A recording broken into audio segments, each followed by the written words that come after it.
മുങ്ങി നടക്കല്ലേ? എന്തിന്? എന്തിനാന്ന് എനിക്കറിയില്ലേ? അതെന്ത് വർത്താനം സാധിക്കുക ഈ പറയണത്? ഞാൻ എന്നോട് എന്താ പറഞ്ഞത്? കല്യാണം ഉറപ്പിച്ച കാശ് റെഡിന്ന് പറഞ്ഞില്ലേ? പറഞ്ഞേ നീ മറക്കാതിരുന്നാ മതി. നിന്നെക്കുറിച്ച് പലതും കേൾക്കുന്നുണ്ട്. എന്ത്? കള്ളു കുടിച്ച് അടി ഉണ്ടാക്കിയെന്ന് ആദ്യം കേട്ടു. പിന്നെ പുറത്ത് പറയാൻ പറ്റാത്ത മറ്റൊരു വൃത്തികേറിലും നിന്റെ പേര് കേട്ടു. എന്റെ സാധിക്കേ, ഈ എന്താണ് ഈ പറയണത്? എന്റെ കൂട്ടുകെട്ടിൽ കുറെ അലവലാദികളുണ്ട്, ശരിയാ. പക്ഷെ ഞാൻ എന്തേലും വേണ്ടാതരം ചെയ്യോ? എടതൊക്കെ ആരോ പറഞ്ഞ് പരത്തുക. നിന്റെ കർമ്മങ്ങൾ നല്ലതായാലും ചീത്തയായാലും അതിന്റെ ഫലം നിനക്ക് അനുഭവിക്കുക. അത് വേറെ വിഷയം. പക്ഷെ എന്റെ പൈസ എപ്പോഴാ തരിക?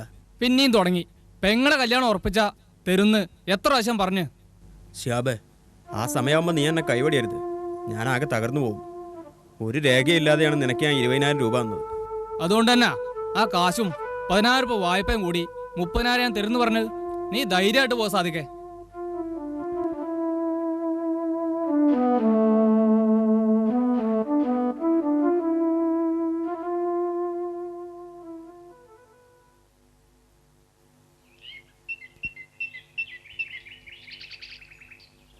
ഇക്ക, ആ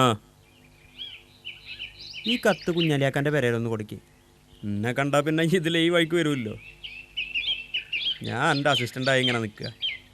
എന്നിട്ട് എനിക്കെന്താടാ മെച്ചം? ജീവിച്ച് പോണ്ടേക്കാ.